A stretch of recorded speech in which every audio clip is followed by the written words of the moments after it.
অহা 9 মে তাৰিখৰ পৰা ঢকুৱাখানাত 3 দিনীয়াকৈ ফাটু বিহু অনুষ্ঠিত কৰা হ'ব অস্থায়ী কাৰ্যালয় মুকলি।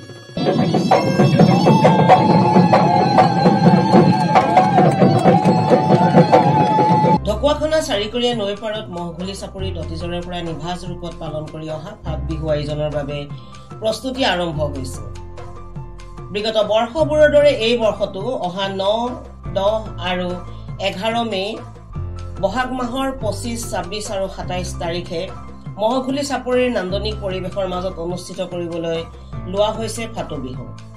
সেই শুক্ৰবাৰে বিয়লি ঢকুৱাখানা চাৰিআলিৰ মাজমজিয়াত ফাটু বিহুৰ প্ৰচাৰ আৰু যোগাযোগৰ সুবিধাৰ্থে এটি অস্থায়ী কাৰ্যালয় মুকলি কৰা হয়। আনুষ্ঠানিকভাৱে কাৰ্যালয়টিৰ দ্বাৰ মুকলি কৰে জ্যেষ্ঠ নাগৰিক তথা প্ৰবীণ সাংবাদিক কুশল গগৈয়ে।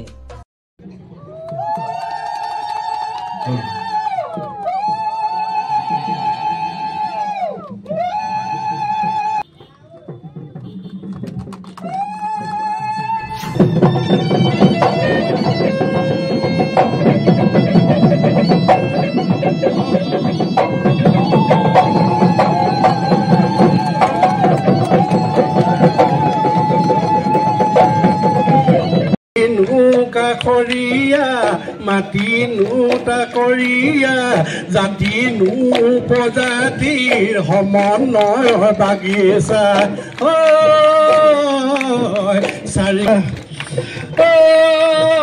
বহাগতে আহিবা ফাট বিহু নাচিবা ফাট বিহু নাচিবা সমন্বয়ৰ জলিডাল মেৰাই মেৰাই বান্ধিবা মেৰাই মেৰাই বান্ধিবা ফাট বিহুত আহিবা।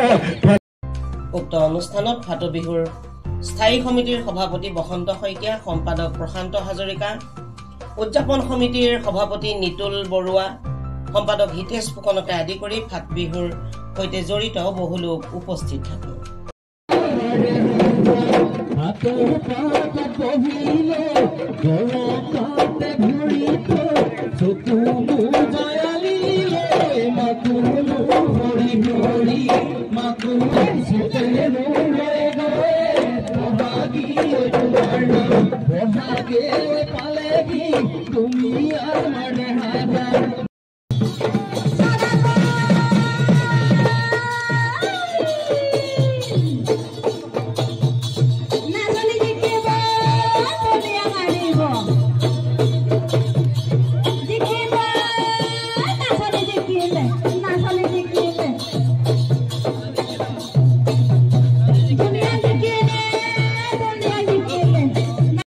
नौ 10 11 मे 25 26 27 বহাগ আমাৰ উদযাপনৰ দিন ধাৰ্য কৰা হৈছে আৰু আজিৰ পৰা আমি প্ৰস্তুতি আৰম্ভ কৰিছোঁ।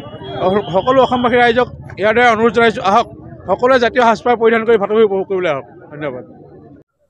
অহা ইংৰাজী 9, 10, 11 মে 2025 আৰু 25, 26, 27 বহাগত ঢকুৱাখানাৰ মহঘুলি চাপৰি ফাটু বিহুতলীত অনুষ্ঠিত হ'ব আৰু এই 25 বৰ্ষৰ ফাটু বিহু উদযাপন সমিতিৰ অস্থায়ী কাৰ্যালয় আজি উন্মোচন কৰা হৈছে আৰু আজিৰ পৰাই 2025 বৰ্ষৰ ফাটু বিহুৰ আনুষ্ঠানিক কাম কাজ আৰম্ভ হৈছে।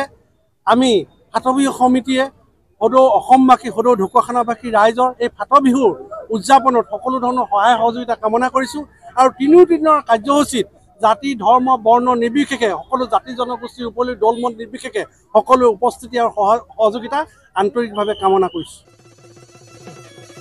ঢকুৱাখানাৰ পৰা তুলিচন্দ্ৰ ৰিপৰ্ট, এনিটাইম 24।